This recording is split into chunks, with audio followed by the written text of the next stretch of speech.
working with families can be a challenge at the best of times, and turning that into something you do permanently can be quite testing. Ivan Herald has been ministering to families for more than 30 years, and I'm told that 100,000 couples of families have passed through his marriage and relationship programs, both in Australia and in other parts of the world. He's a father of 3, and each of those adult children are excelling in their own chosen field. And he was also awarded a Citizen of the Year award for his community service work in the area of marriage and relationships. Please welcome Ivan to the show. It's good to have you. Nice to be here. Now, Ivan, in your ministry, you've found your calling in the area of marriage and family. Yes. How did that come about?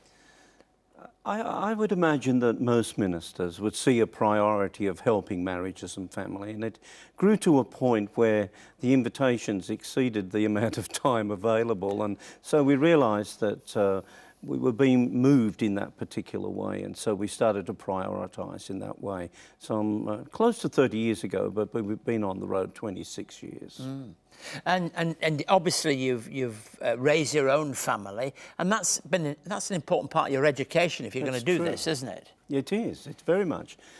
Sometimes in parenting seminars, I'll say that people ask us, did you ever have any problem with raising your kids? And I'll say, well, actually, it was the kids that had the problem. No, it was the parents that had the problem. It's not the kids don't know what to do, it's the parents. So it's a matter of investment. And we were always very thorough with that in terms of, yes. We had this little creature called Super Saturday. So that was the day we did the zaniest of things as a family. And, yes. and that's how, not so much we educated, that's how we socialised together. And they realised, although Dad was busy as a minister, always had time for them. Yeah, I suppose that's one of the practical bits of advice you'd be talking to people Yes.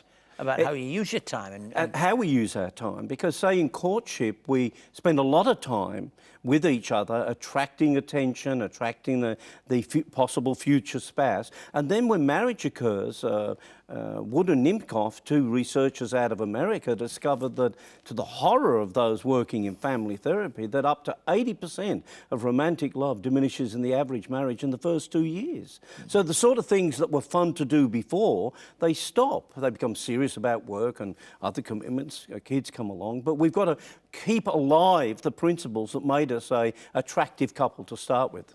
I know that you take research seriously, what are the major obstacles to a healthy family life?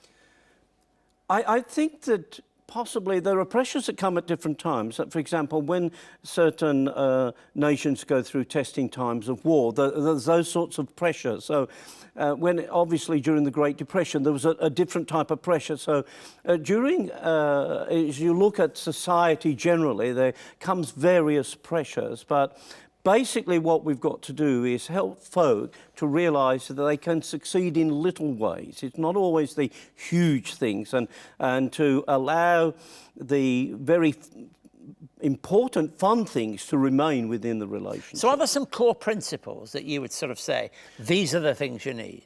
Okay, well, John Gottman discovered that you need a better than 1-to-5 ratio in terms of disappointing issues to rewarding, satisfying. So, for example, if he forgot to bring the milk home and she says, oh, don't you love me enough to bring the milk home? The disappointing issue. If there's not a better than 1-to-5, in other words, there are 5 or more lovely things that he or she or they are doing for each other, then their marriage will tend to be successful. But if there's a worse than 1-for-5, if there's 2 or 3 to every 2 or 3 good things, then the marriage is heading for trouble in those ways. So it's basically keeping alive. See, when we were courting, we did little things. It's not so much the huge things, it's the small things that are important.